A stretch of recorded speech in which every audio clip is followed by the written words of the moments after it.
Kama unataka 4.2 kupata watu wanachukua, nasukumana tu kama mimi msiseme sikuambi ya comfortable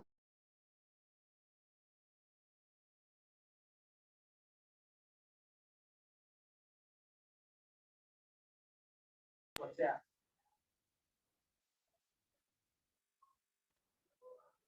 Ndio naongea hapo.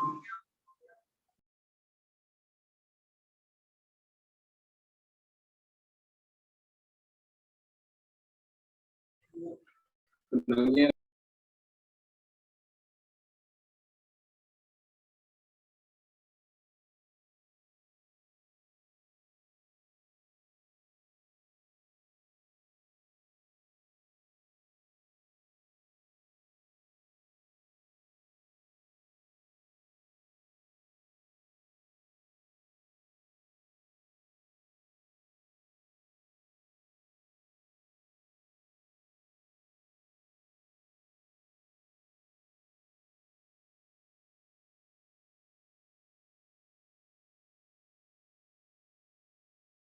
hadi kuna mtu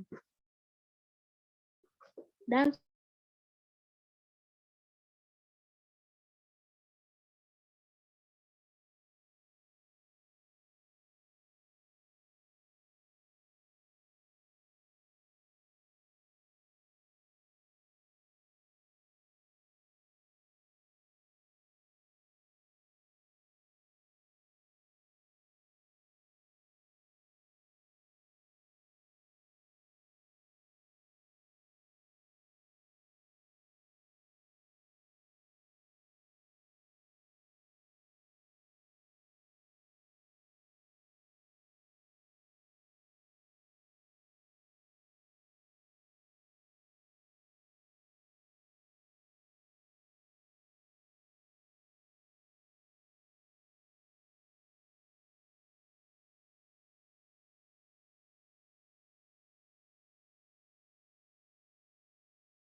Hi everyone, hope you're all well. Welcome to our today's class, our 8th lesson, still on leadership skills, communication skills, and relationship building.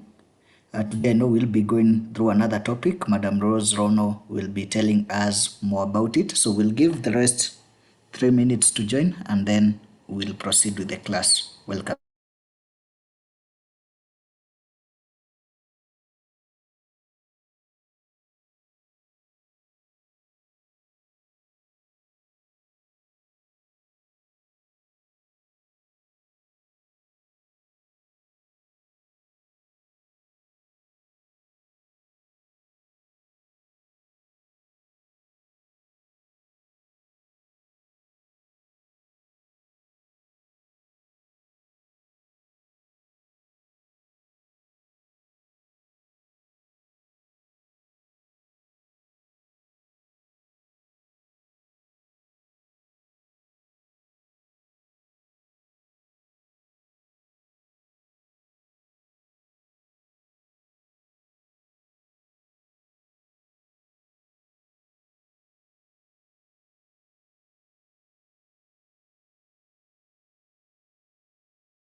Hi Dr. Rose, if you can get me now, we can proceed with the class.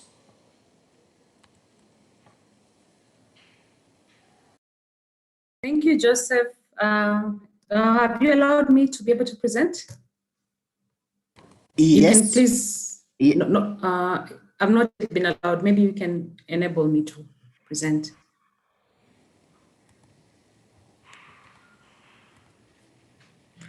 You can try. Okay, let me try.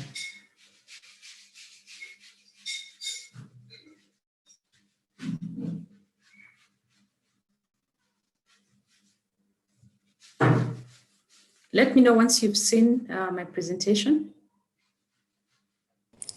It's up. Okay, thank you. So afternoon, or is it evening, ladies and gentlemen? I'm happy to be here with you guys once again as we conclude, as we continue to discuss the issues of leadership, communication, relationship building in relation to the workplace. And I wanted just, before we can proceed with what we are supposed to discuss today, starting with assertiveness, which we just, touched on last week, I would like us to just have a recap on what we discussed last week. So can somebody remind us what we discussed last week? What are some of the key issues that we discussed last week?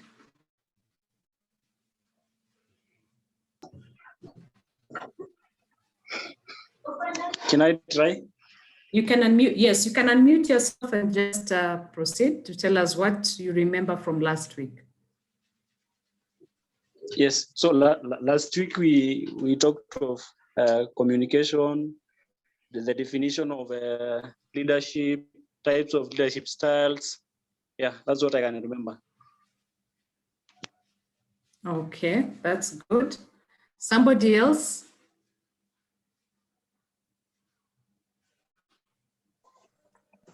I can see a hand raised up. Tobias, tell us what you can remember from last week.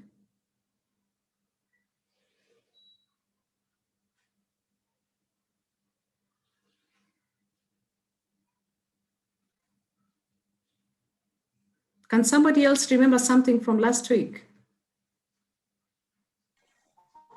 Okay, to add on what you said, I remember that we looked at leadership skills for success in workplace, where we talked about communication, motivation, delegation, and others. We also looked at communication skills also to succeed in our workplace. Then we looked at the types of communication, active and passive, and we also looked at how one can be an active listener and its importance.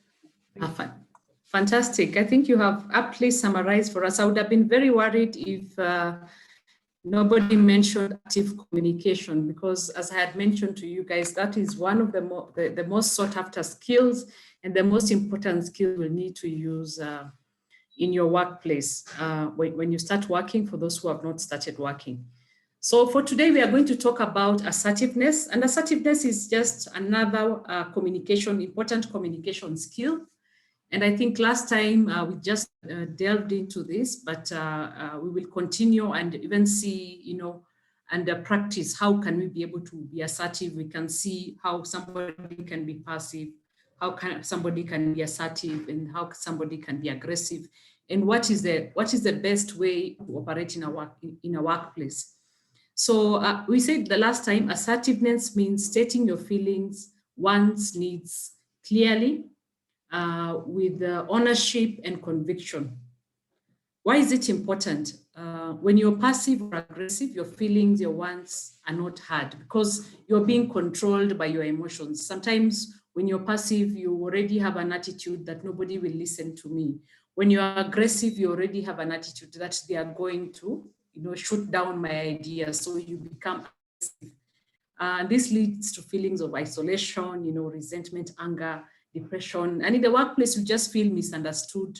You feel that you're not, you're not communicating well with your colleagues.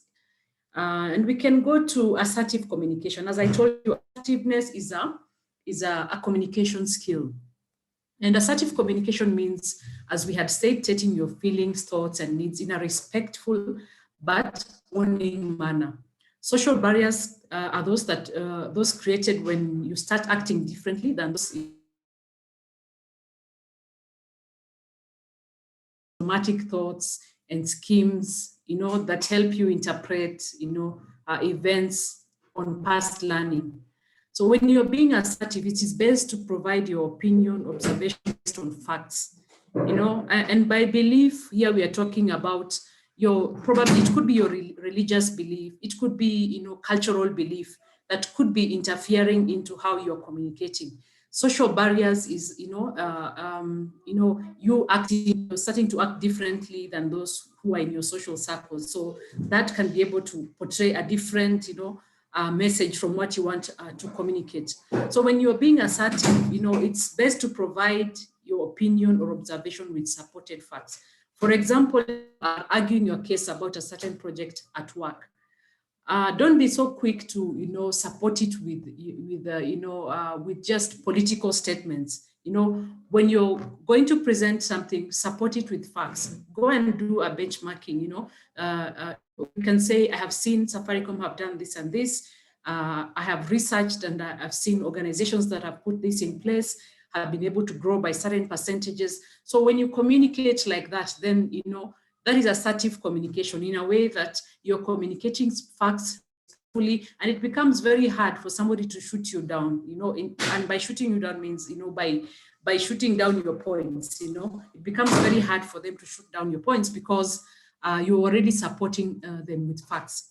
So when making requests, for example, in our work, ideal to create a win-win, situation by pointing out what is currently wrong, what needs to happen, and how will that benefit both parties.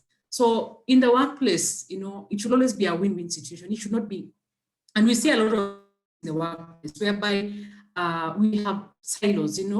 As we are marketing department, as we are communications department, as we are finance department, we are HR department.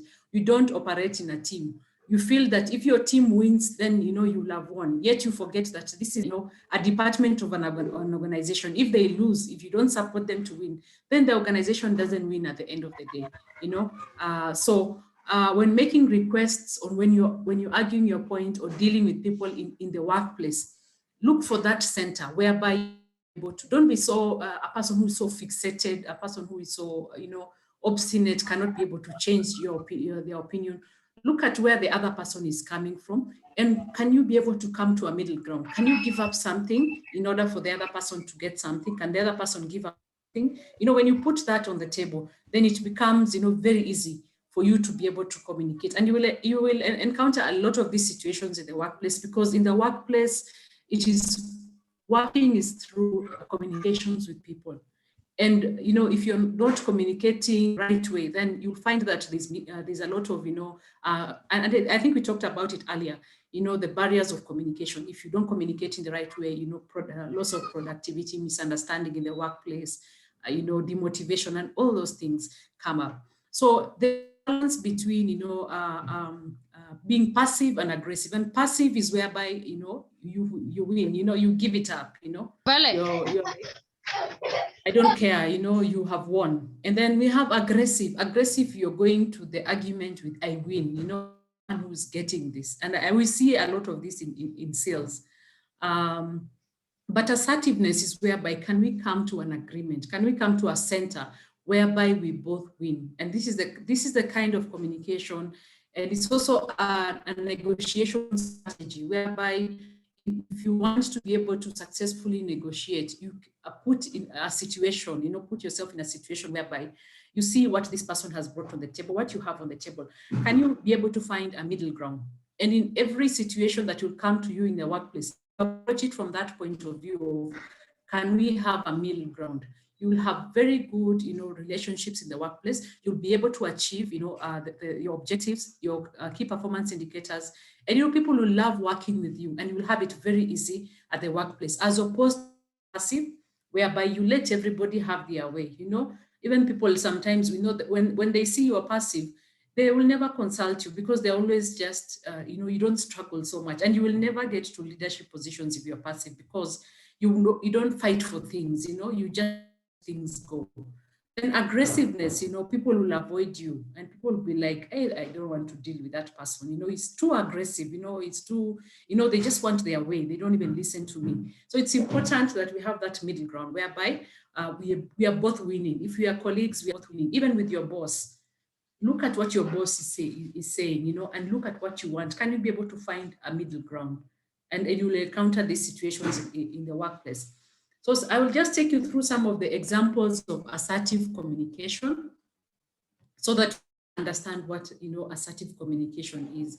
And on the left side, we have examples of how you communicate passively. Then on the middle, we have how you communicate assertively. And then the immediate, the extreme right, we have how you communicate aggressively. And we can go through this, but you will also, I would like you guys to give me examples on in your own interactions, what you think is passive, what you think is assertive, and what you think is aggressive. So passive is too nice, you're too nice, you're holding it in denial, you are not happy, you feel guilt, you feel ashamed, you don't feel that that is the right place for you to be. You always fear people, you're a doormat, people always just, pass you, they don't care to listen to your opinion, because of how you communicate. You need acceptance, you don't feel like you're accepted, you feel like you're an outsider, you feel shameful, you feel guilt. And that is how, passive communication is. And a lot of it might also arise from, how you're brought up in your childhood, and those are things that if you realize that you have those weaknesses, you can continue to work on them, or you can start working on them, build your self-esteem so that your communication is not so passive in a way that, people do not even respect you. Then we have, I'll go to the right whereby it's aggressive. Explosive. These are the people who they will even fight in the workplace. They won't talk to each other for so long. They are arrogant, in terms of how they are talking to their, fellow colleagues. If it is a boss, they are very abusive, and they don't really care, Yes, they don't care what is happening around them. The most important is them, manipulative, very manipulative, they probably, be nice to you when they want something from you, but when they don't want anything from you, they don't really care who you are. They're self-absorbed in their own interests. Sometimes they can be threatening, if you don't do this, I'm going to fire you. If you don't do this, this will happen. Have completely low consideration of others, very hostile, overbearing. They can give you so much work and expect, you to come back to them in a very short time. They are very dominant and they always need to be powerful. They want to be in that position of power. And that is aggressiveness, aggressive communication. You can already see the extreme ends. Then let's go to the ideal, what you should adopt when you go to the work, if you are in the workplace. You use clear messages, clear, respectful messages. You use I statements, you're owning what you're saying. People who are, assertive are well respected. They are self-accepting to themselves. They are self-aware and very confident in how they speak. No matter, even if somebody, tells them something negative, they know, for me, I know this is who I am. Even if you tell me what, this is who I am, they are self-confident, they are powerful, they are comfortable, and their power is not even derived from other people. Their power comes from within. Why? Because they are confident in their capabilities. They know they are not there because of somebody else. They know they are there because they are good enough. They are well-defined, they have very clear boundaries. If you tell them this and they are not happy with that, they won't, go away. They will tell you right on the face, I am not happy with this, and I believe this is what we should do about it.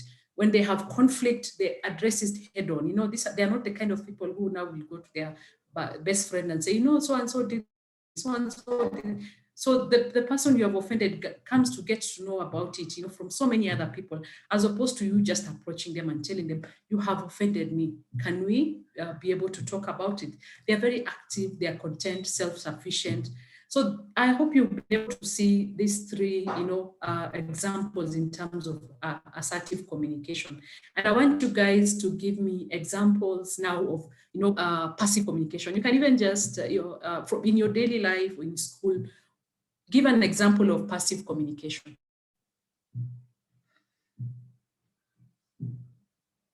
You can unmute yourself and just speak because I'm unable to see, I can't see anybody raising their hand up. An example of passive communication so that we put this into context.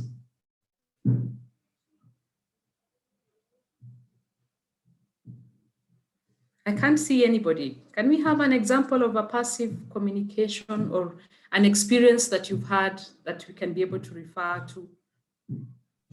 Okay, for example. Yes. Okay, for example, maybe someone has taken your thing, maybe in class or somewhere, and you know that the thing belongs to you, but instead of going to consult the person or talking to him, you just say, ni sawa tu, acha ende nayo. Like you're even shy or you don't want to claim your thing. Now you just say, ni sawa tu. You're That's a being weak. perfect example. Yeah. Because a lot of us have this statement, nimeachia Mungu. Sindio? See, you guys sometimes say that. Yo nimeachia Mungu. Have you ever had people say that? Acha tu Mungu atalipa. You know, kama is what? Normally there's a saying you say, kama is. Can we have other examples of passive? Okay, can I give another example of a passive communicator? A person who talks and can't, as in, look at your face direct.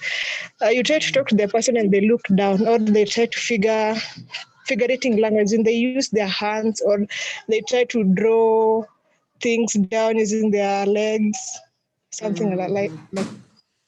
And you're very right, because that comes down to low self-esteem, comes down to guilt, comes down to, you know, feeling like you're not good enough.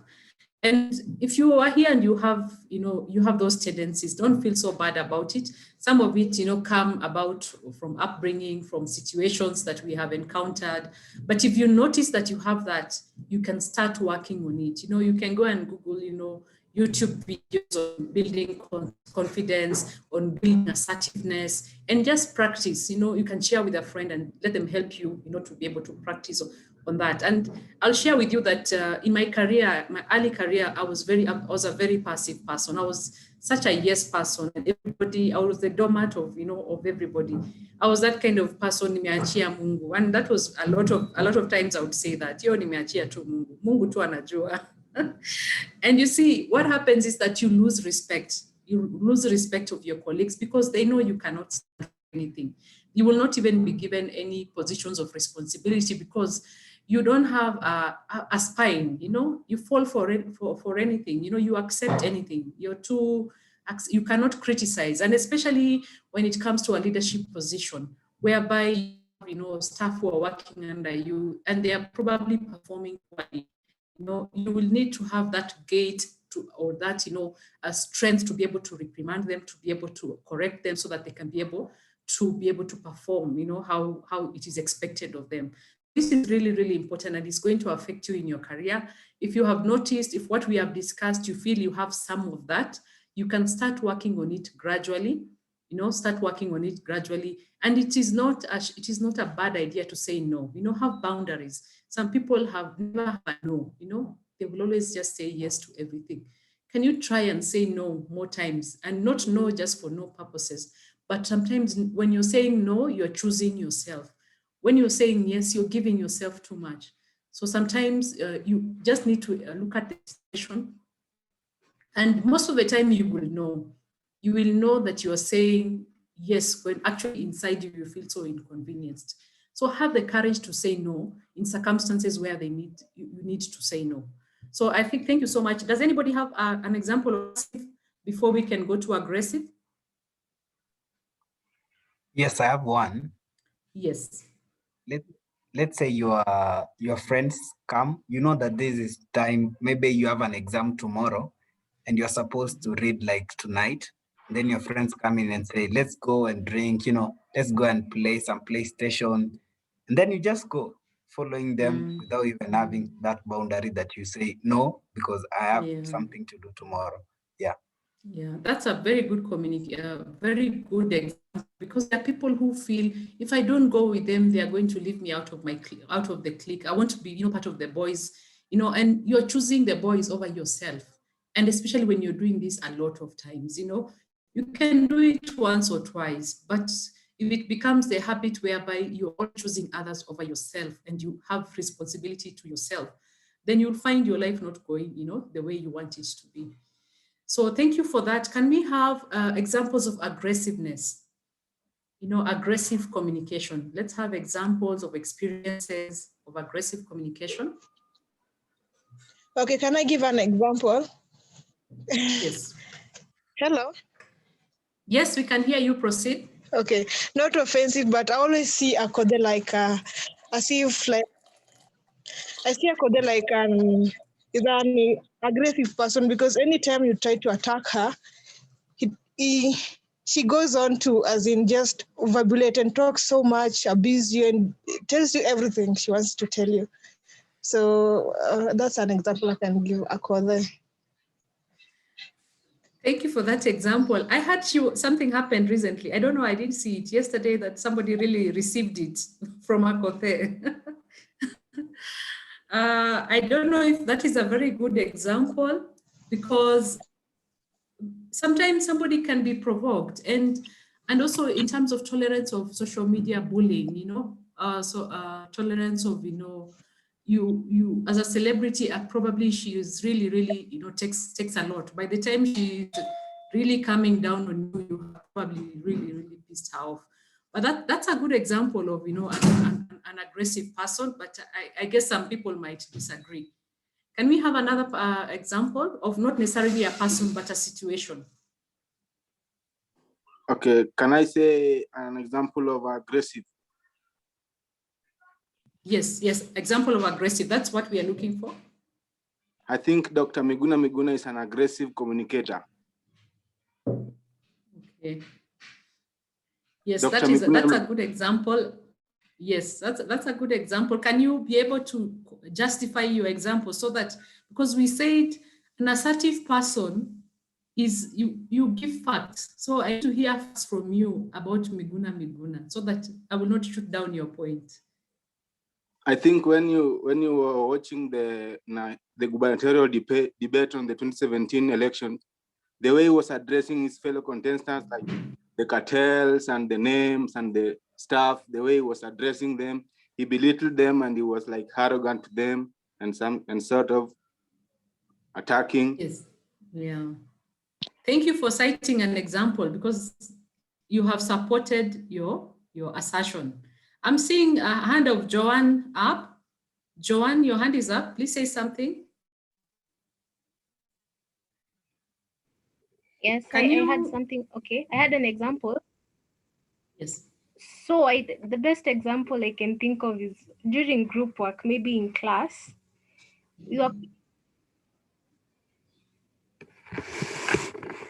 Can you hear me? I can't hear you, Joanne. Yeah, just come back again.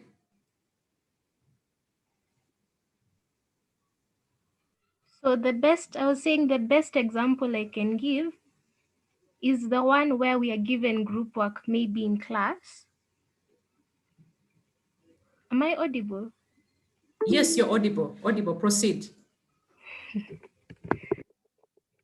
Okay. And then with mostly when you're given, when your teacher assigns you group, they are picked randomly. People are picked randomly. So this person may decide to make themselves, first of all, the group leader. And then he comes up with the idea, she comes up with the idea, then makes all of you act on his idea instead of listening to the rest of you. And then in the end is the one also giving each and every one of you a role to play in the group. So he's not giving any other person a chance to do anything in the group or a say in the group, because that's how he is. He's authoritarian. He doesn't give anyone else a chance to do anything. He wants things done the way she wants them done, and not any other way. That's a very good example, Joanne. That was a good example, but were you passive in that situation? What did you do about it? Were you just saying, okay, this guy this is how he is, you just accepted, and everybody just accepted? What did you do in such a situation? What would you do if it was not a real situation?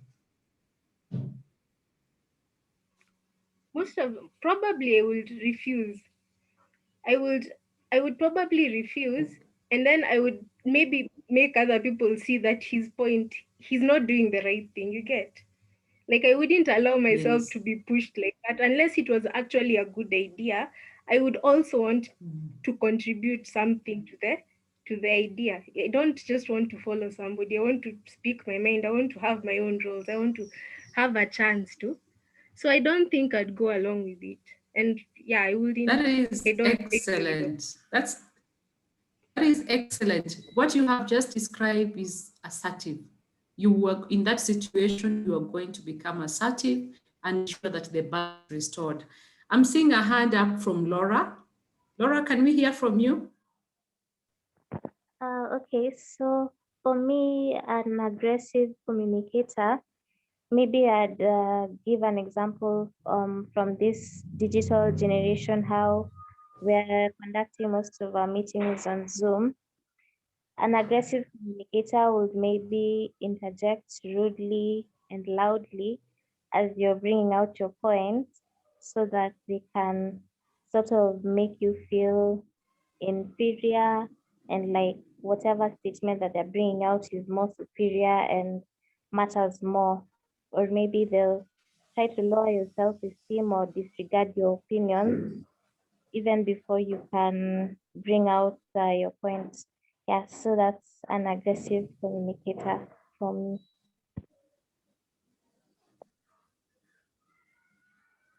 That's very excellent, Laura. That's an aggressive communicator.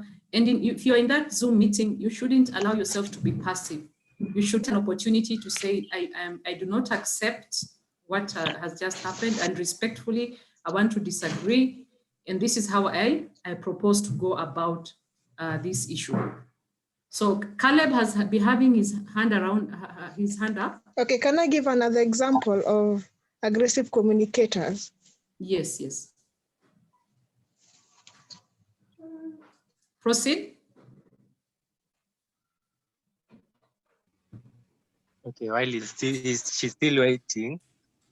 Okay, what I wanted to say, there are some people when you are giving your point, and they also give their point and they feel their point is better than yours, and this one I've experienced before, when they want to okay, if they want to deny your point or oppose your point, they always use a certain word like mi uniambi kitu, like wewe usemi kitu. Yeah. When they give their point, they try to bring that word to object your point. They see their point as the best. Yeah. And even if you want to correct them or explain your point to them, they say like mi uniambi kitu, like wewe hujui kitu, wewe nyamaza. You're very right. Was that Caleb? Yeah, Caleb. Yes, we have a lot of that, and your role as an assertive person is, the broken record technique, whereby you keep on insisting, you keep on demanding for that respect and stand on your point. So I think there was let's take one last hand from Josephine Ochieng before we can move. I think I can. Hello. Yes, Josephine. Can you hear me? Okay. Yes, we can hear you, Josephine. Most aggressive communicators, they tend to be, an example can be these activist people, because most of them tend to, as in they're fighting for human rights, gender-based violence. So they stand in one thing of communicating and trying to protect these rights. So they tend to be aggressive to fight for these rights. Okay. Thank you for that. Yeah, I think there are some careers which may call for that. So we can go now to just a few examples of the most optimum of what we are looking for, what we need to be in the workplace. Assertive communication. Let's have examples of assertive communication.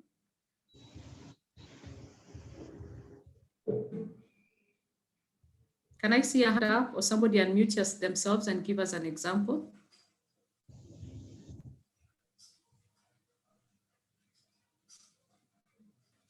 I already gave you my examples. Can I hear from yours? How you actively communicate in the workplace or even in school? I'd like to answer. Yes, proceed. So for me, assertive would be like when you are trying to put your views across, aside from just being passive and listening to just having a one-sided conversation with the other party. So this can actually be seen in situations whereby you either need to contribute your opinions on certain matters, and then they can either be put under consideration or they can actually be executed further.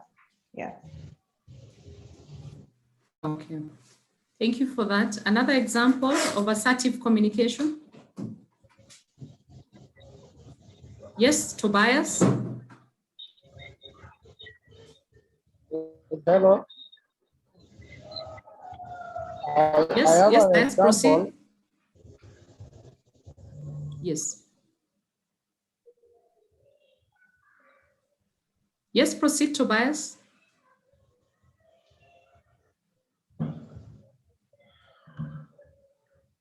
Okay, we can't get Tobias, so I think we can proceed.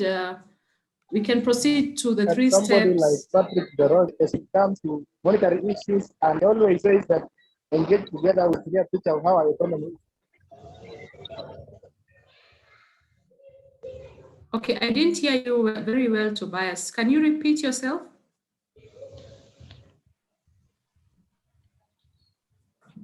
Hello. Hello, please just speak up. I couldn't hear you. Please repeat what you said. Are you hearing me?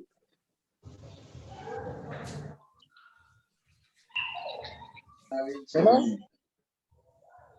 Okay, Tobias, we can't hear you, so allow us to proceed. Yes, okay, continue.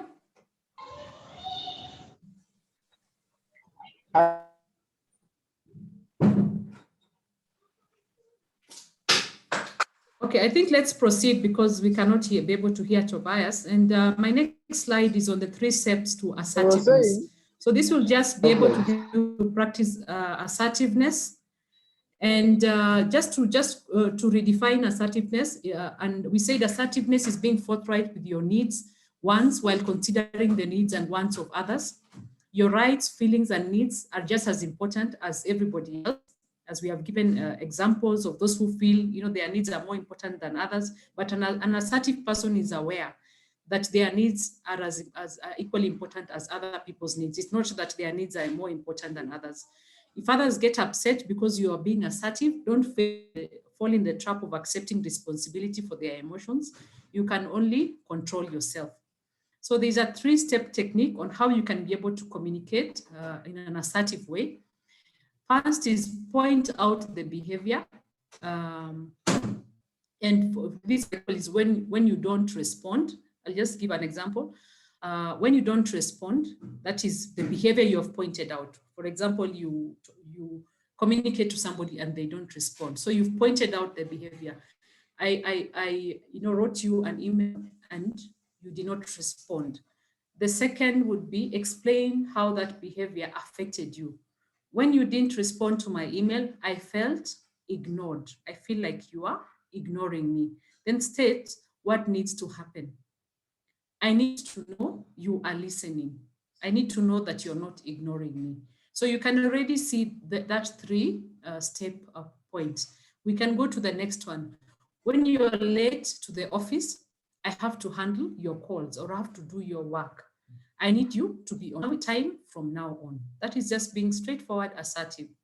Another example is when you ask me the same question over and over, I feel you don't believe I've made a final decision. I need you to realize I'm not going to change my mind.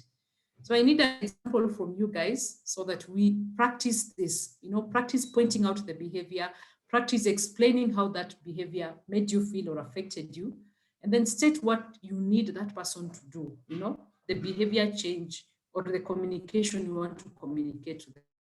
So can I get one or two examples of for us to just practice on this? You can unmute yourself and speak up or put your hand up. Yes, I can see Dennis Washira. Proceed, Dennis. Maybe I can give an example on delegation of duties in our workplace. Mm-hmm. So maybe you are being given a lot of, maybe there is a supervisor who is giving you a lot of work and delegating a lot of roles. So you can say the behavior is affecting you and you're not being able to deliver on your job description roles. Yes, and what you can say, maybe to correct that, you can tell him or her that they need to reduce on the amount of delegation that they are doing so that you can be able to fulfill the other parts that you're supposed to work on. So Dennis, I need you to put it in the way we have put point 1.3, and let me do this for you. When you're not maybe addressing the person who is giving you this work, you know, and I would say, when you give me too much work, I feel overworked and not motivated. Yes. I need you to understand that I can only do this number of reports per day, or I can only do this much work per day. Yes. You've understood that? Yeah. Yes. Can we have, or do you want to give another session? Then we put it into the 1, 2, 3. Or maybe I'll think of Or another does one somebody later. else wants to give? Okay, thank you, Dennis. That was a very good attempt. Can we have us to just practice on this technique? Following the 3 steps. Yes, following the 3 steps. Point out the behavior, explain how it affected you, and state what you need to happen. Okay, behavior. When I miss class, okay, when I miss class, I feel as if I'm being disrespectful to the lecturer. That's how the behavior affects me, and I think I should try to be early in class. So when I put it like that, when I miss class, feel as if I'm being disrespectful, and I need to try, and I need to always try to be early for the class.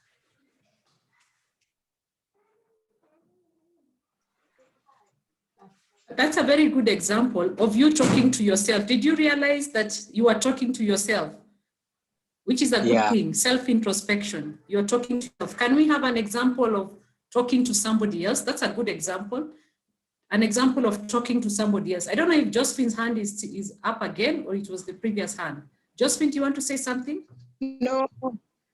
Yeah, I want. Okay, we have Brian. I want to say something. So the behavior here, behavior is the lecturer giving us the lecturer giving the student a lot of assignment. So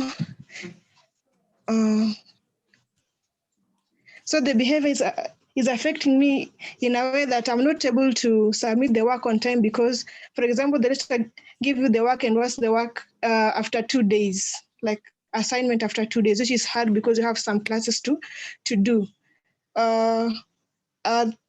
Step 3, I would request the lecturer to at least extend the work to give me more time to work on the assignment. At least to give a better work. Yeah. That's a very good example, especially in the workplace. Evelyn Cherop. Hello. I see your hand up. Yes, Evelyn. Can we have Evelyn? Can I think you the hear me? example I give here is maybe. Yes, we can hear you. Can you hear me? Yes, we can hear you. Proceed. Yeah, maybe when someone keep on calling you on late hours, you tell them like, I think you should, when you call me in the night, I think you're invading to my private time. I think you should be calling a bit earlier. That's very excellent for that. Can we have, there was somebody, Caleb, were you the one who was trying to say something, Caleb or Kelvin? It's me. Hello. Okay, proceed. So there was this time I was Yes, proceed, we can hear you. I'm saying there was this time I was employed in a family business, and I realized that we used to work, maybe we were supposed to report at 8 and then leave at exactly 6, but then I realized that we were working overtime, which was not accounted for in the contract of employment. So I felt like it could not continue because I wasn't paid for that overtime. I was getting late home, and even on Saturdays we could work, instead of from 8 to something around 12, we could work up to 5 in the evening. So I tried to talk to my boss. I was telling him that I really think that we need to review our contract of employment because this is not really working out for me. I feel I'm working on a lot of pressure. The job itself, it had a lot of pressure. So I realized he was not in a position to come to maybe agreement to stay. Some other employees were so afraid of getting sacked, such kind of stuff. So I just quit. I quit. Okay, thank you for that example. And not just, sometimes everybody has the luxury to quit the job, but as much as possible, try to practice the assertive communication. And it's important you practice it as you're entering the organization, because as you're entering the organization, people already put expectations. If you passively, they will expect that from you. You'll become a doormat through and through. But when you enter the organization, there's that honeymoon period whereby the employer wants to please you so that you can stay. That is the period whereby you should be assertive most, because you're setting, a precedence on how people should be able to treat you. You're setting boundaries. So it's important that you have this as soon as you enter the workplace. People succumb to that, feeling of I've got a job, so let me just accept everything. Let me just, I be a yes person because I don't want to be fired, or I don't want to, let me accept everything, because of fear of, what can happen. And with that, you end up losing respect. People don't even respect you, and you become very vulnerable in the workplace. So I think we can move to the next. Thank you for those very good examples. I think we've had very good discussions on that. So we'll just do one last play or discussion as a class.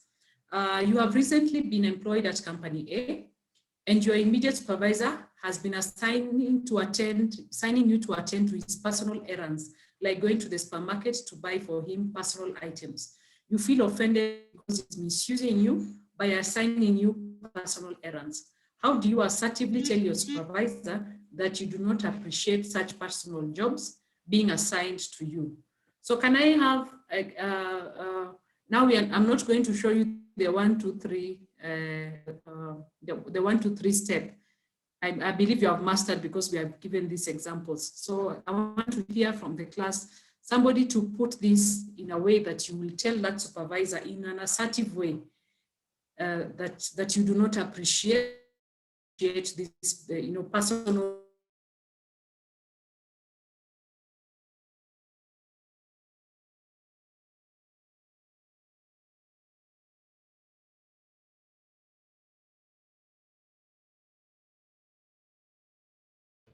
Okay, I'd like to try.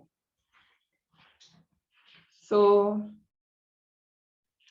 for me, I would tell them that I know you'd like me to do this duties for you. However, this is not within my job description, and I would appreciate it if you keep it within what I'm here for. So I would kindly request you to stop giving me these personal duties and keep me within my own work. Thank you. That is so rude.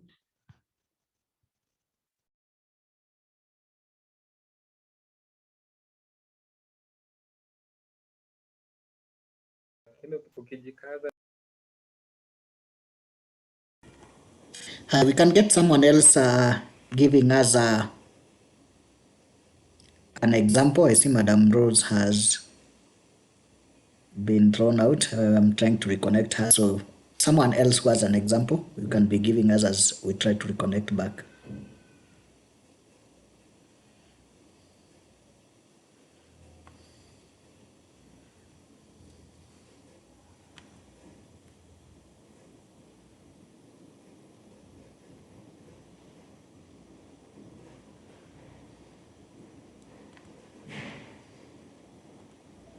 Class, sorry, I think my internet connection went there for a short time. Can you be able to hear me? Yes, we can hear you now, Madam Rose. Okay, sorry for that. I think my internet connection, but I've switched to my phone, so I hope this will not be interrupted. And we were giving an example, I was hearing from the class, this particular role play. And we hear how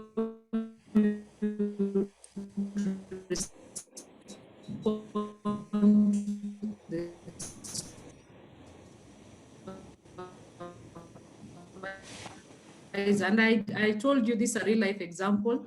And if you send me carrots in that, how would you be able to? Wendy, you can go ahead. I've seen your hand up. Wendy?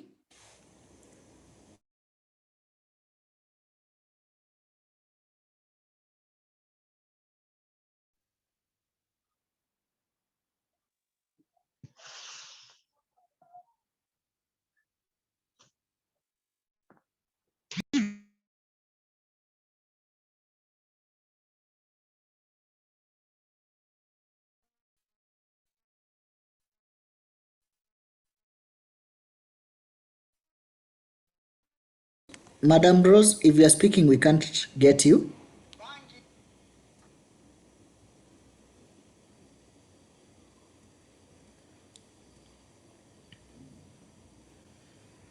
Hello, can you hear me? Yes, Wendy, we can hear you. I think I would tell my supervisor that sending me out on errands is not helping me to do my work effectively in the office, and so he should allow me to do the work that is within my job description so that I'm able to give back fully to the company and be more effective in the company. Thank you, Wendy. Laura, where? Can we get to hear from you?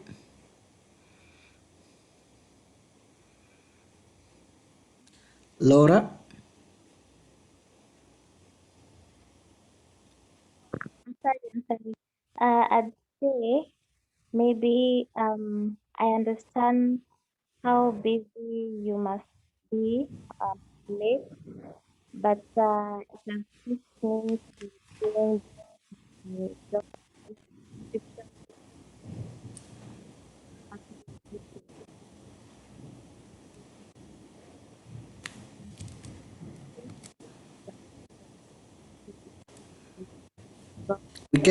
We can't get you, Laura.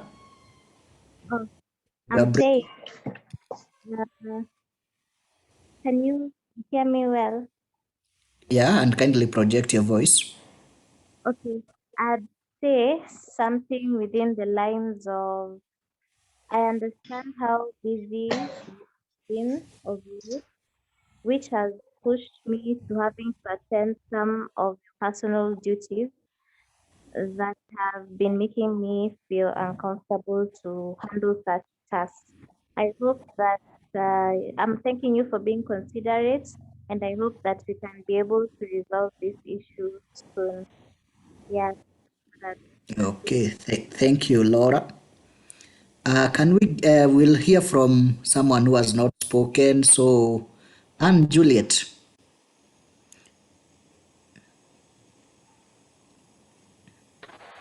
Yes, yes.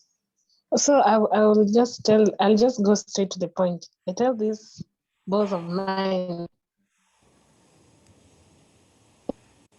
the personal job that he wants me to do. So I just tell him that maybe he could just, if possible, the personal job, aongeze mshahara.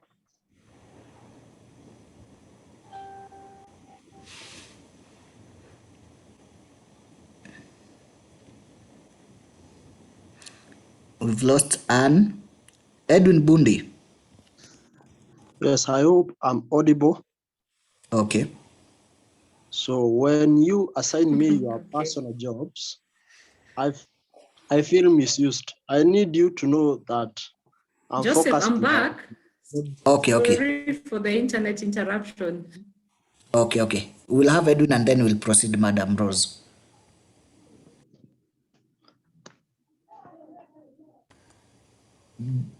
Just conclude, Edwin, and then we'll get. I was saying. Yeah. When you assign me your personal jobs, I feel misused. I need to know that we are focused on the job description.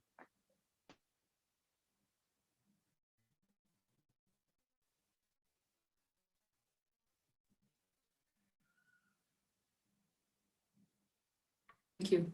Can I try?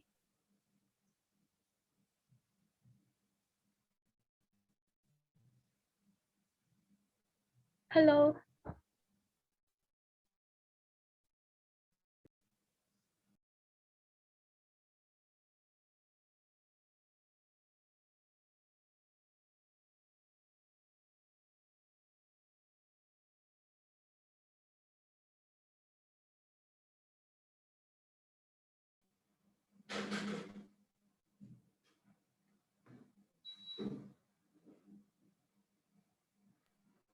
Can you hear me?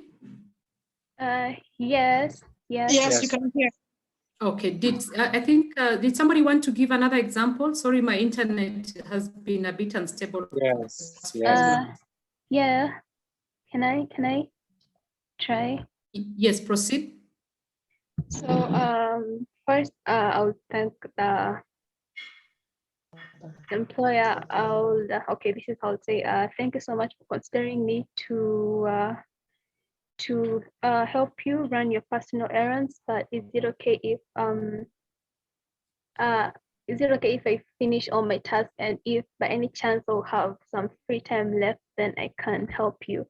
But if not, thank you for considering me, but I think it would be wise if you had given a task to somebody else. I mean, okay. Yeah, I understand you're being very diplomatic. Yeah, yes. This can be tricky, and it depends from from employer to employer. There's an employer, if you just respond to this, you can be fired immediately. So you need to have also emotional intelligence when you're responding in a assertive way.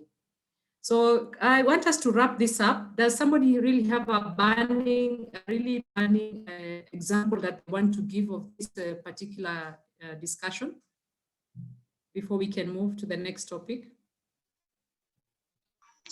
Okay, mine is not a burning question, but what I can say in this scenario is for one to be confident and know what took you to that company. If you went there to be sent and buy shopping for the boss, then that's what you'll do. But if you went there knowing what you're going to do for the company, then you should stand firm and tell the boss to review the contract, or you to go through the contract and see if you went there to buy shopping for the boss. That is being very assertive. Thank you for that. You've ended for us on a very funny note, because I can imagine you sitting with your supervisor and telling him to add on your job description that you're going to buy personal items for him. That's a joke anyway.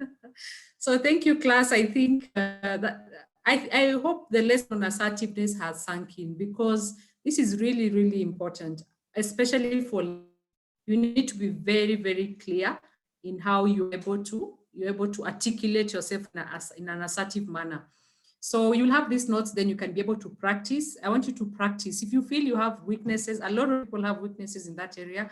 I told you myself, I was such a passive person, a yes person, and I practice. Even up to today, I continue practicing being assertive. So we can go to the next topic, building relationships.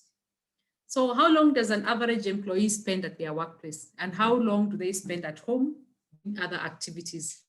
So we can calculate, where are the mathematicians? 8 hours a day, 5 days a week. Those are the 40 hours you're spending at work. Sleeping hours, those are 7 hours a day. Times 7 days, that is 49 hours of sleep. Then 9 hours a day, 7 days a week. That is 63 hours, lost in traffic and, doing other activities. So you can already see they are quite, it's quite a big chunk of your time that you spend in your workplace. And the workplace retains, a central role in many people's lives. And the average person spends more time at work than on any other daily activities. So it's vital for individuals within organizations to feel connected, supported by their peers, subordinates. So this is somebody you're spending a lot of time with, because if you look at those 40 hours, those are hours of interaction. These 48 hours here you're sleeping. So you're not really interacting with someone, unless in your, these 9 hours, 7 days a week, you somehow lose it in traffic, you go out with friends and all that. But you can see the constant, like the one that really is a constant in your life, that you interact with people so much, is your working hours. So it's important that you build strong relationships, know how to relate in the workplace. And they say a significant contributor to workplace stress is psychological hazards related to the culture within an organization, such as poor interpersonal relations, lack of policy practices, related to respect of workers. Like if this behavior of a supervisor sending you for personal stuff is entertained in an organization, that is, poor work culture, because when people come in there, they feel they have just been hired to become, KYMs. Their real job of why they're hired is not valued, other things are valued more. So it's important that we understand how important it is to build relationships at work. How many of you have heard about work spouses? Have you heard about work spouses? Can I hear if you've heard about a work spouse? Or what you think a work spouse is? Yes, somebody say, Jennifer, your hand is up.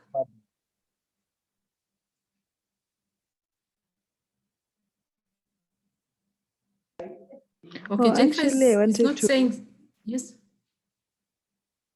I'm saying I wanted to answer the former question.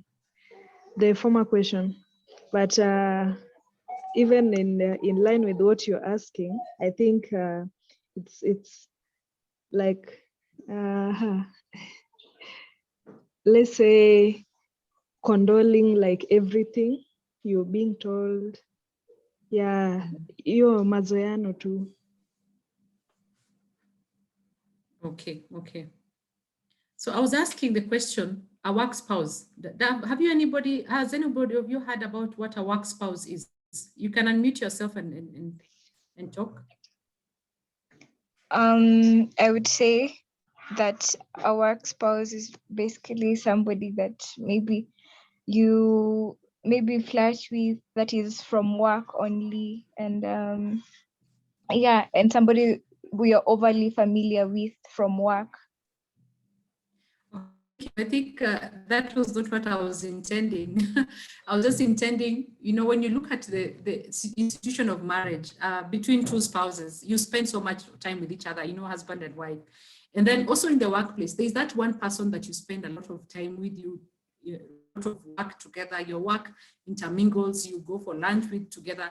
It doesn't have to have a romantic relationship connotation inside it, and it doesn't have to be one person. It can be several persons within the workplace. So building relationships in the workplace has advanced so much, to a point whereby there are even such terms as work spouses, people whom you spend so much time with. So we can go to the benefits of social interactions at the workplace. It plays an essential role in employee well-being. You spend so much time in the workplace.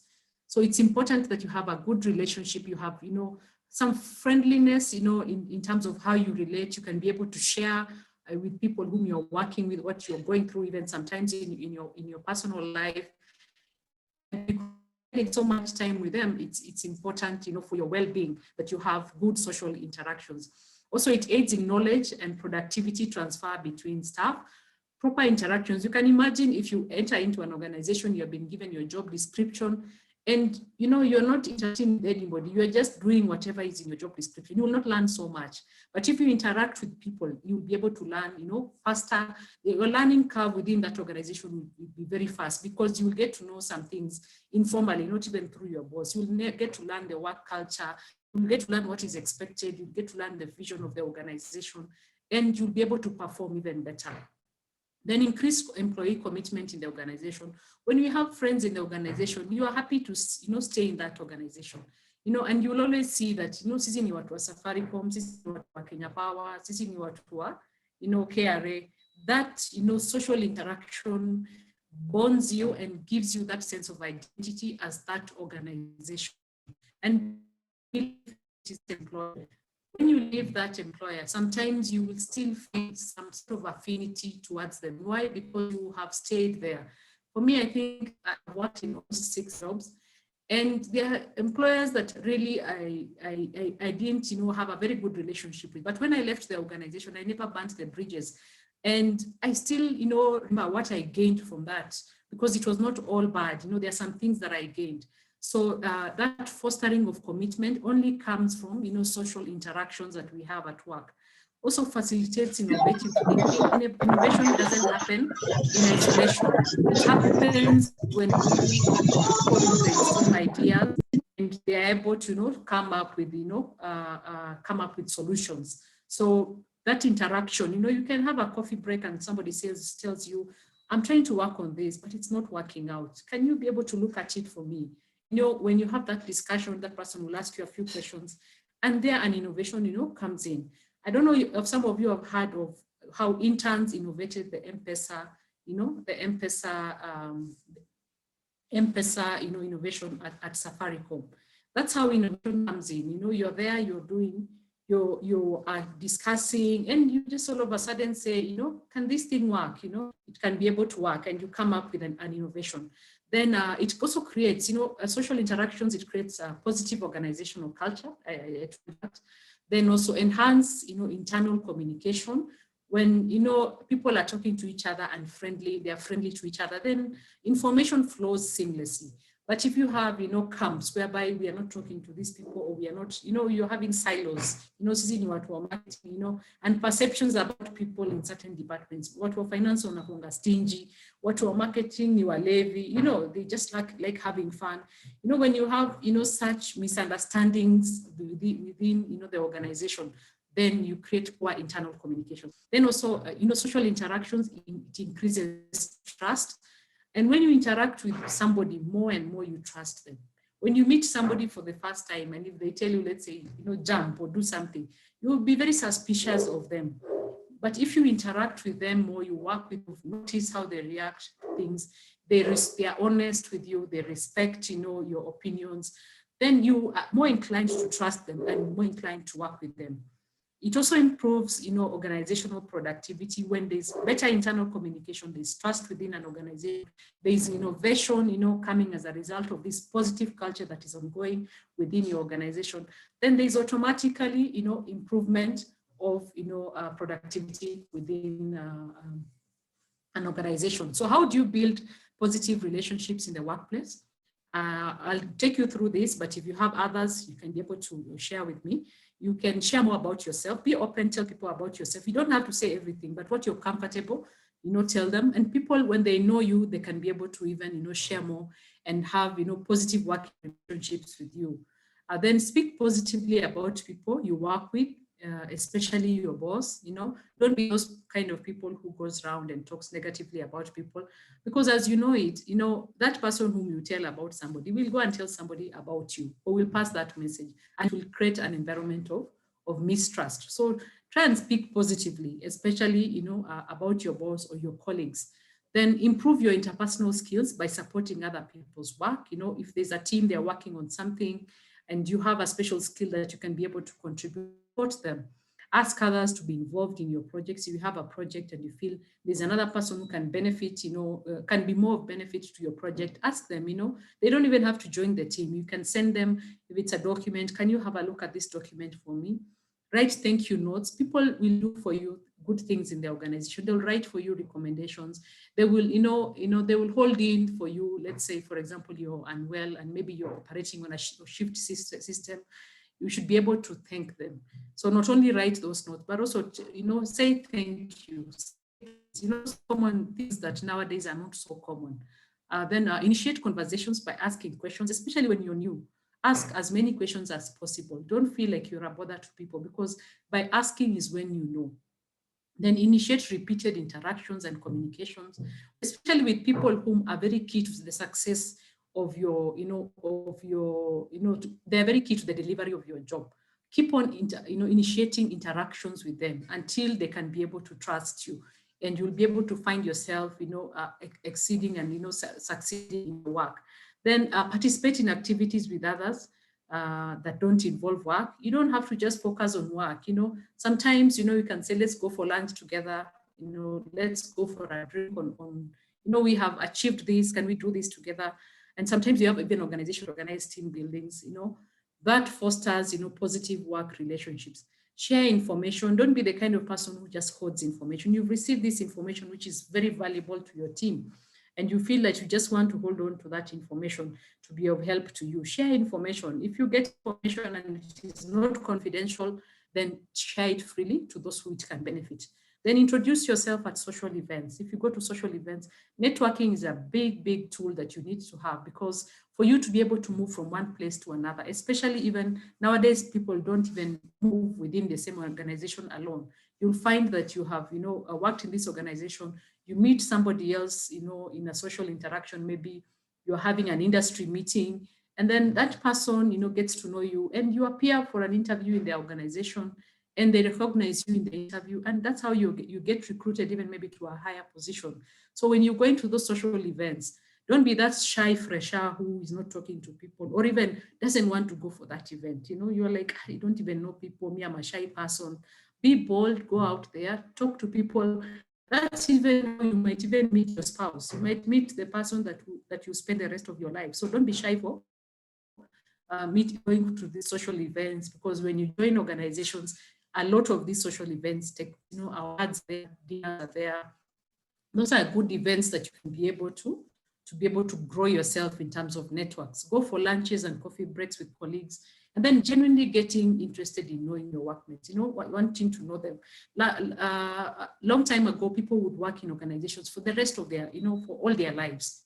Somebody would work with one organization, and you'll find that the families know each other, the children know each other. The organization becomes a family. And why? Because people are genuinely interested in knowing, what is going on in their workmates' life. So attached there, you'll be able to watch it, and you can be able to just practice and just know how you're able to build relationships. So I'll quickly go to appropriate work behavior. I hope you understand that the workplace, like the way in the university you have rules, how you're supposed to work, supposed to study. There are some schools that have a handbook. There are universities which have a handbook. They have a dress code. The workplace also has a certain set of rules, variants of what they consider appropriate behavior in the workplace. But as you go to that organization, you'll be able to learn with time, and people will be able to tell you that this is how we are in an organization. So I'll just go through some working to be a leader and also a follower at the same time. When it calls for you to lead, lead well. When it calls for you to follow, don't try to become that leader, accept to be a follower. Respect others and respect, and have respect for individual difference. You might have different opinions, but that doesn't mean that, you know, because you have what to go on. So you have respect for each other's opinions. Coming to work on time, actually being late is very, very disrespectful. And in some instances, it can even lose you can lose your job because of being late. And organizations nowadays have put in place, you know, mechanisms that they can be able to know where, what time you come in. Like in the organization I work in, they have a central system whereby you have to place your finger there, and it will record the time that you have entered the workplace. So if you're a particular timer, there will be evidence stored to show that you are. So if somebody has an agenda to get rid of you, it will be very easy for them. So ensure that you're always on time. People will even respect you when they see that you're always on time. Then being polite and helpful on the phone and to clients and in person. Then positive attitude towards workers, co-workers. Being clean, I must emphasize being clean and, you know, in appearance and also in how you dress. Every workplace has their own, you know, dress code. So when you go to that organization, just find out how do they dress. Are these people who dress officially? Are these people who dress casually? And you can be able to see from, you know, the senior management in the organization, how do they dress, you know, and you can be able to emulate that. And even if you can be able to ask, is there a code of conduct, you know, code of dress code in this organization?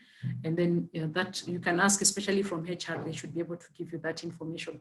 Then manage performance in an appropriate and fair manner. And by this, just meaning that always know that, you know, at the back of your mind, you've not gone to work to just get a salary, you've gone to perform. So always have at the back of your mind that I must perform, I must meet the key performance indicators, you know, my targets that have been given.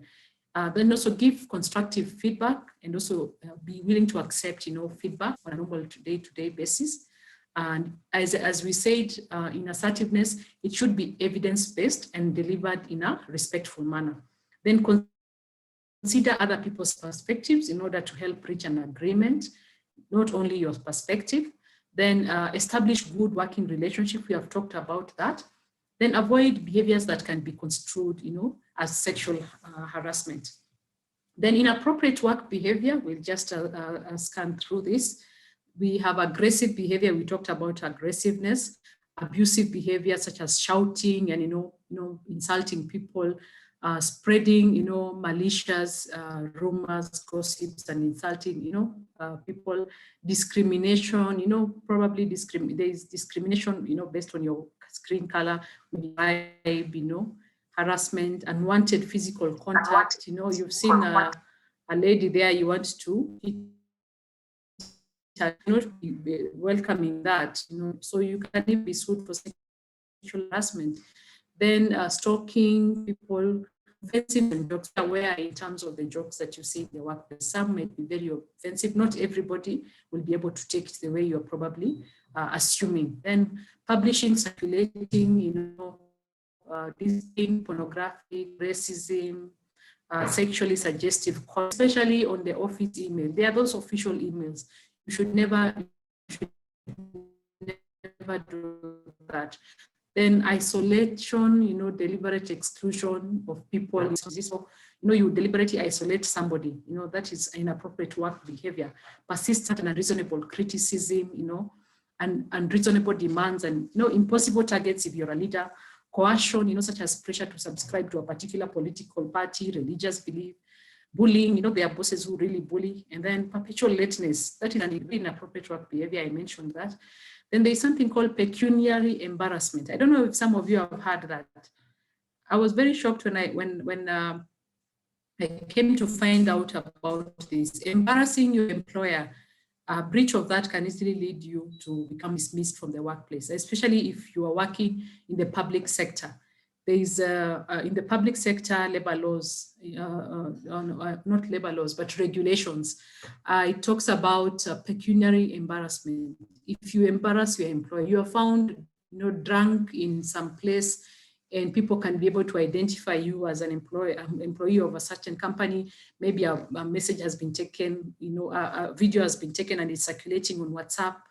Deaths, you know, the Shylock is always appearing in the office to come and, ask for their money, or you have borrowed money from everybody in the office, everybody, you have debt for everybody. Then, so that is pecuniary embarrassment. Let us avoid that, in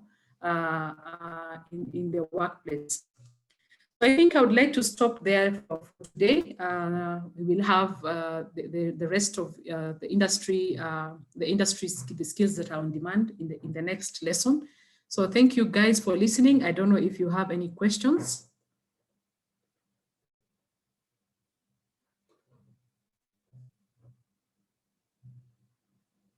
Do we have any questions? Thank you so much, Rose. Today was quite interesting, right, class? Yes. Yes. Yes. Especially the work spouse. Very interesting. The work spouse part, Good night. Thank you. Good night ilikuwa hivi. Alafu wengine alifundisha alafu ile ingine hapana hivi. Ati? No, huyo sisi anaongelesha Byron. Just listen to me. Yes. So I want to ask a favor from everybody before we close. I know you received. Joseph, please share the link to the survey on the chat, because I want everybody who is in class who has not filled in the survey to do it now. Please, I am begging. How many times are we supposed to fill the survey? Once. We are around 400 people that attend classes. I only have 200 people that have filled in, meaning 50% have not. That's why I'm like literally begging. If you know you have not filled in the survey, Joseph, please post the survey link on the chat, please. Please fill just now. It literally takes less than 5 minutes. Okay, doing so. Takes less than 5 minutes. Yeah. People, people should fill. Please encourage them. Then another thing I want, if anybody is interested of sharing their impact stories or how the program has changed you from when we started to now, please private message me. I finally have to give people my number, but please private message me so that I can share with you how you can share that success story with me. Like private message me now on the chat. Like on the chat, you choose Jane, then I'll send my number to you specifically. Those that are interested in sharing their impact stories. The other way around it is that I put my email on the chat, and you can send me your impact story on email between today and tomorrow 10 a.m.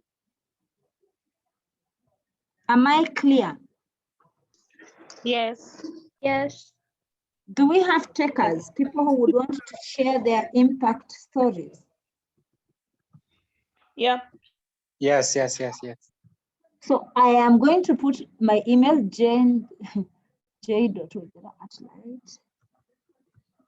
Phone.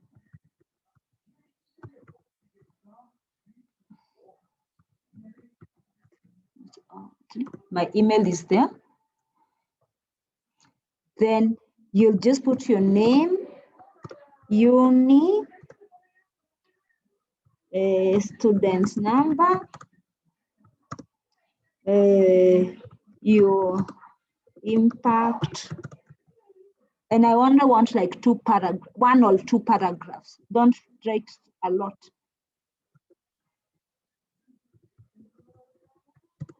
Stories and things you've learned about, like, are you the same from when we started? That's what I want. Impact story and a picture.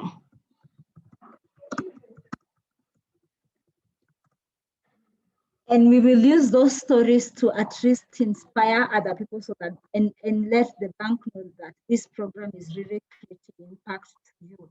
And we officially have the program hashtag. By next week, we are all going to start like raising awareness even on social media. So now we have inclusive. We have some hashtags for the program. I know the program is called EmployAble, but the reason we're investing in EmployAble is because this program is making you for the future. So our first hashtag is future makers. Then in the process of making you for the future, we are also trying to ensure that our universities are inclusive to all, including students with disabilities. So we have another hashtag called inclusive universities. So every time I ask you to share something on Facebook or Twitter, wherever, you'll be using these hashtags. Do they look cool? Do they sound cool?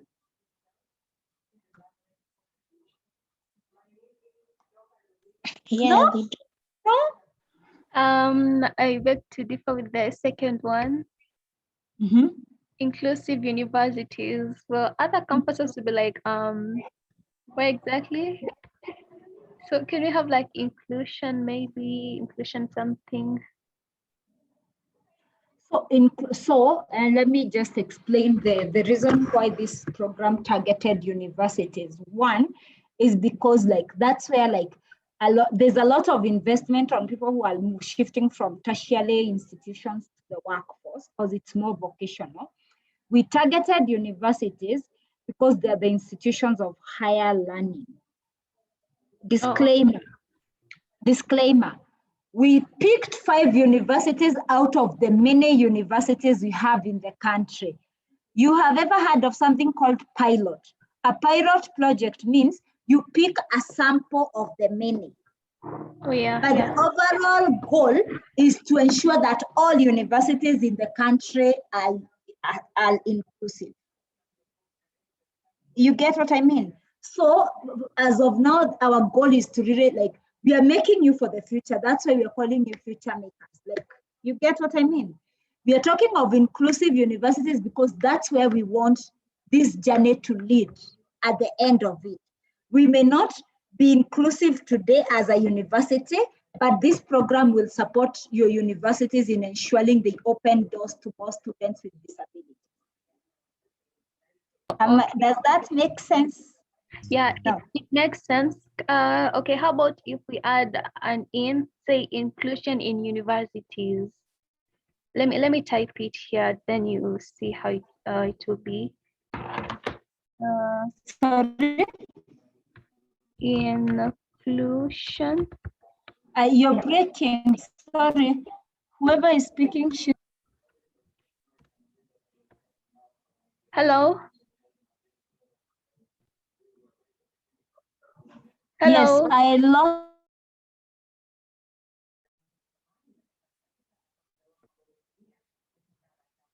Did I lose the speaker? She was giving a suggestion.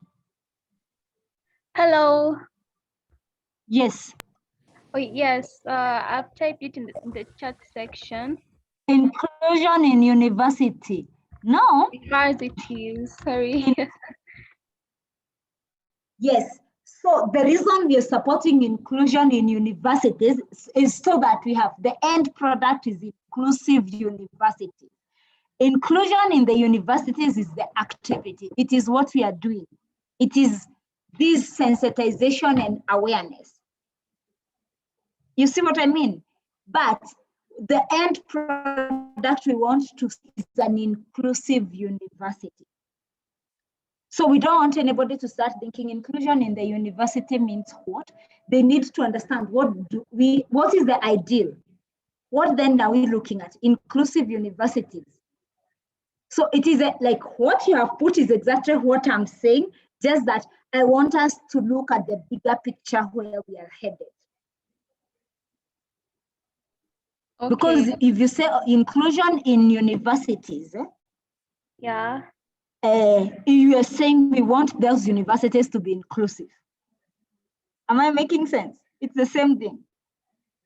But now, for something more catchy is inclusive universities, because that's what we want to see at the end.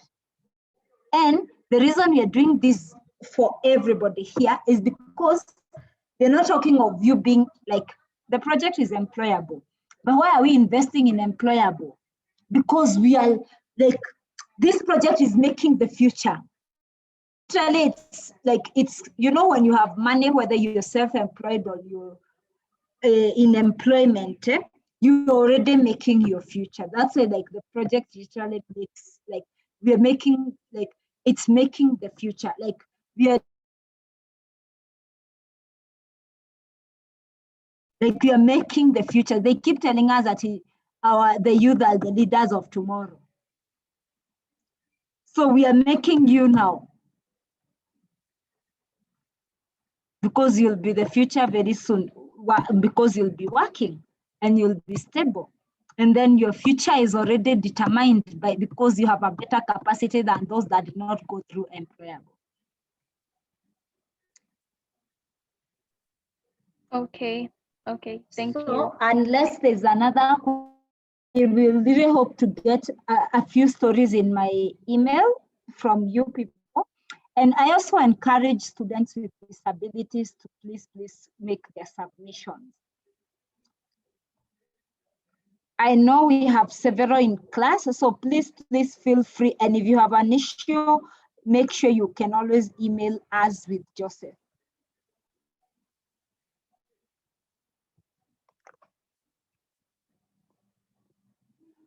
Good. The person who has said yes, inclusion in universities is the process.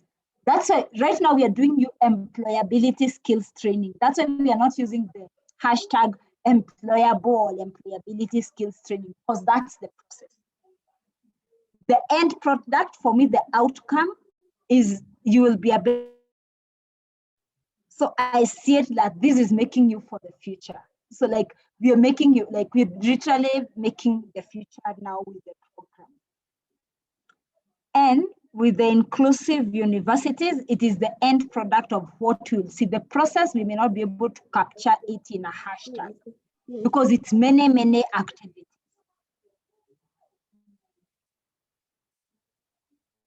I see today's lesson, everybody is really happy.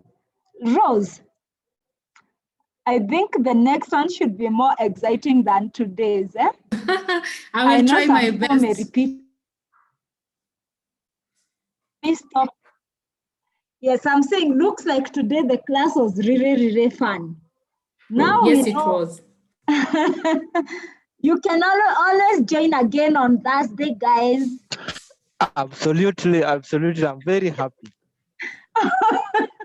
Sawa.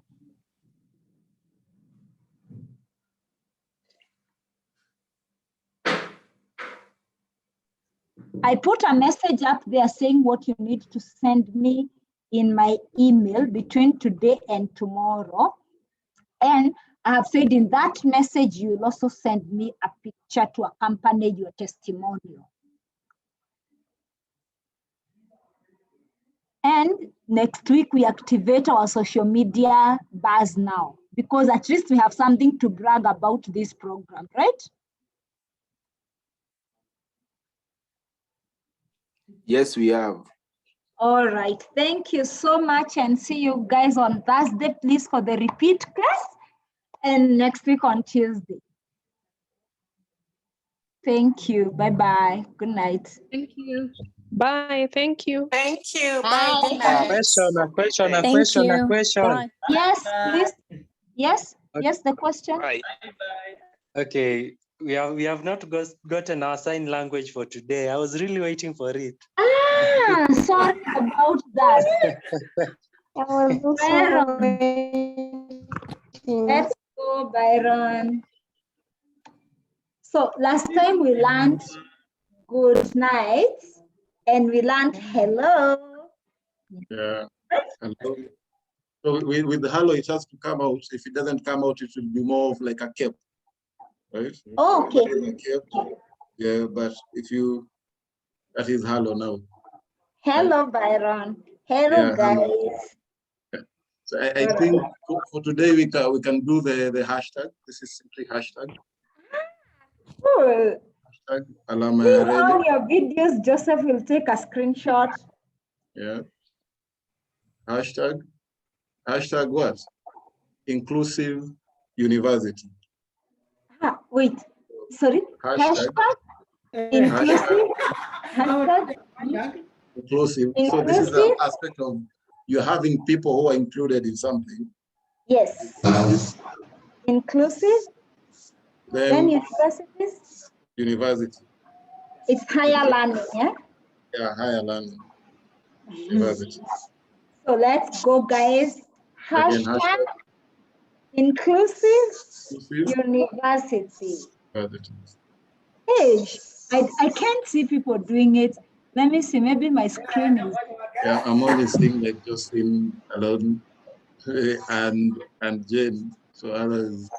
Where is everybody? Let's say hashtag inclusive universities. Joseph, are you taking a picture? Joseph.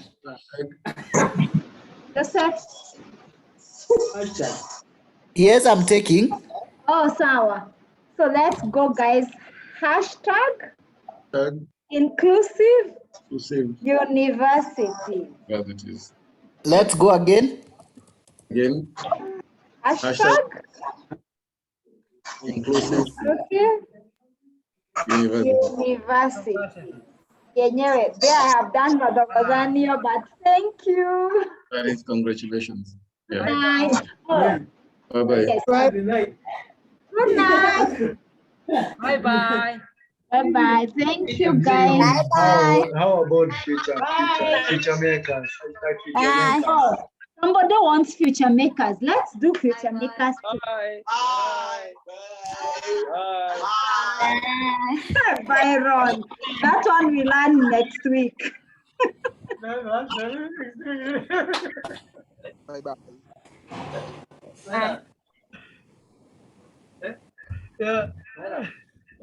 Thank you, Byron. Thank you. Good night, Jane.